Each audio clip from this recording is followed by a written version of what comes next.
everyone, thank you so much for joining me today. I'm Katie. Welcome back to Singing for Instrumentalists.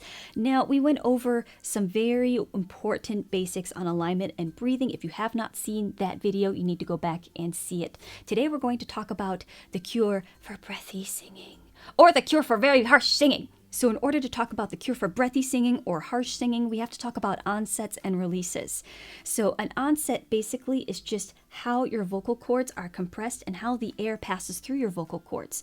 If it's too breathy, then the air is passing through your vocal cords and there's not a lot of compression. Okay, so these are your two vocal cords. You have to imagine that. And if it's too harsh, your vocal cords are sealed so tight and the air is trying to push through your vocal cords and eventually the air pressure builds and then poof, the air comes out. This usually occurs when you start singing a vowel, A, E, I, O, or U, because there's nothing for your articulators to grab onto like consonants. So if I sing na na na na na na na na na like that, there is an N for me to jump off of and then open up on my vowel. It can also project me into my resonance, right? Na na na na na na na na na na na. Now if I have an ah, it's a little different. Because I don't have a consonant to jump off of, I need the right amount of compression with my vocal cords to have a nice audible ah, but if it's too breathy, ah, that it's going to sound very, very forced and labored, and you're going to work really, really hard to create the sound that you want. If it's too harsh, it'd be ah, ah, ah, ah, ah, ah, ah, ah, ah, ah, ah, ah. It's like somebody saying ow, ow, ow. That's where that glottal stroke, glottal attack comes from. It's that seal of your vocal cords and the air's just trying to push through and eventually poof, it explodes. Now a release is how you end a phrase. You can either end it breathily, yee. Hear that? It just trails off like, oh, I lost my thought, where'd it go? And then you have a harsh release, which you could be ee. And that happens when your vocal cords just seal right in the middle of a phrase. You want to have a balanced release. Balanced onset, balanced release, or coordinated onset and a coordinated release. Let's go more in depth with the breathy onset. Your vocal cords are more so separated and they're barely touching together as the air passes through your vocal folds, and they're vibrating, but there's just not enough compression to create a nice, clear sound. So I hear this a lot in my younger singers and like like that. So it could be a number of things. It could be lack of compression with the vocal folds. It could be lack of breath support. It also could be it's placed in a spot where it's not optimal or not in the resonance. So there's a couple things that we have to troubleshoot here, but a lot of that breathiness can come from that there's not enough compression. You can hear this a lot of the breathy onsets and releases in pop music, like oh baby, baby, how was I supposed to know? Something wasn't right, yeah. Oh baby, baby, I shouldn't have let you go. So this can really dry out your vocal folds, and it causes a lot of vocal strain. That's why I tell my students never to whisper. It's because your vocal folds are just barely touching together like that, and it just causes a lot of strain because it's more strain to whisper than it is to talk. I don't know if you knew that, but now you know that if you are having some vocal problems, don't whisper. It's just going to make it worse. But when you're performing, you want to make sure that you have that balanced onset where there's enough compression. Now, a glottal is the opposite. It's when your vocal folds are just sealed like this and then the air is trying to escape and then poof, it eventually gives way to the air pressure.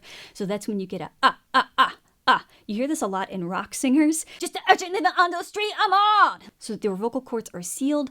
It causes a lot of vocal strain, so you have to be very, very careful with that. So for balanced onset, there is a balance of compression and air pressure.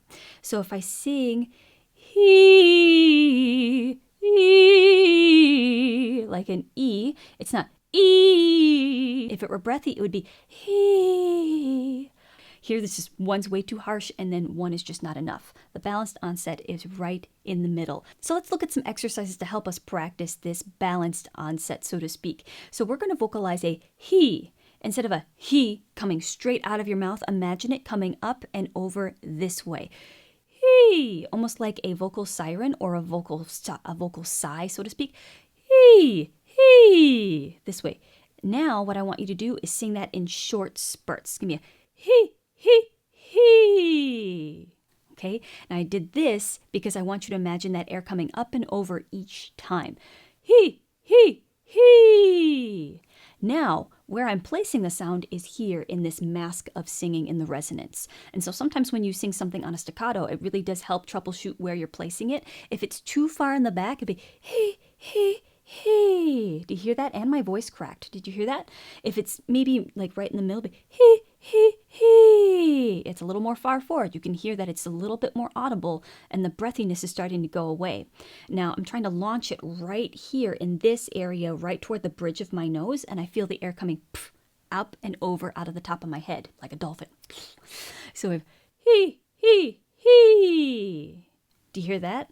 If I was too far back, you can hear that breathiness. He, and my voice is cracking.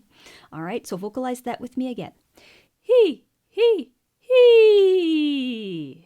All right, now we're going to sing a he. So 1, 2, 3, 4. Okay, so we have an H to kind of propel, to jump off of, so that we are just not leaving the E by itself, because the E can be a little tricky. So we're going to just gently release that H and then eventually get to the E. So that's what we're doing. We have a he, and I'm engaging my abdominal muscles. If you haven't seen my breathing video, you need to go back and see that. Ready? He. Now I'm going to gently release that H, and I'm going to just sing my E. E. So it's a balanced onset. There's slight compression to be able to produce that vowel. E. That's what's happening. Air pressure is building behind or underneath the vocal folds, and that's able to produce that nice clear vowel. If you have a glottal attack with this, it would be E. Do you hear that? E. How harsh that is. Now, if we're too breathy, it would be he. Do you hear? It would be more like an H. But if you have that balanced onset and you jump off that H properly, you get the he.